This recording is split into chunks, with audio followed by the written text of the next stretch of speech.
ऐसी क्या मजबूरी है योगी आदित्यनाथ के सामने कि गाय को माता कहने में उनकी जीभ लड़खड़ा रही है।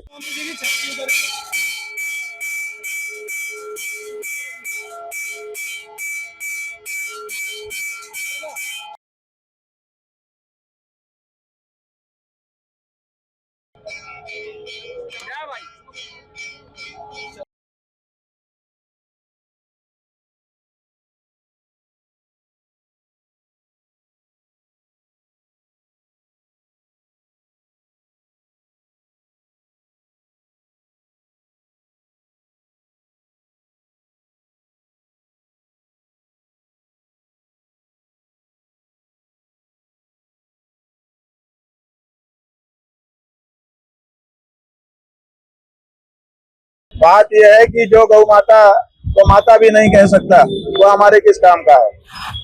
हम तो कह रहे हैं कि गौ माता को माता कह करके बुलाइए। पशु नहीं कहा जाता है भारत में गौ माता को, तो वो माता कहने को तैयार नहीं है। कह रहे हैं घोषणा की जरूरत ही नहीं है।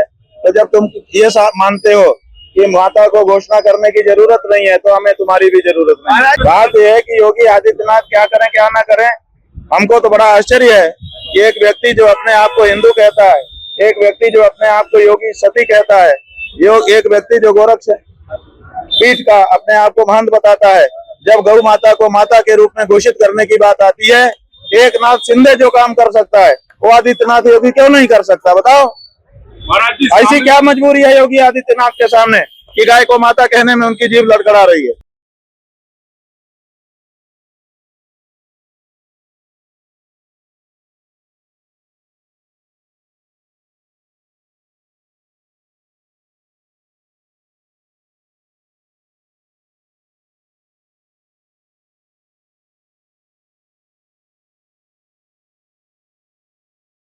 बात यह है कि शामली का जो कहराना है वो किसके प्रदेश में आता है, वो तो आदित्यनाथ के प्रदेश में आता है ना।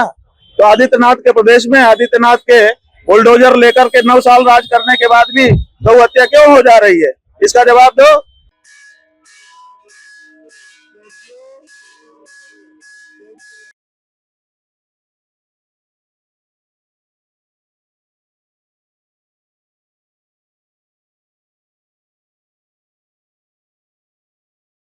हम भविष्य की यात्रा पर निकले हुए हैं। गौ माता के प्राण और उनकी प्रसन्नता की रक्षा हमारी इस यात्रा का उद्देश्य है।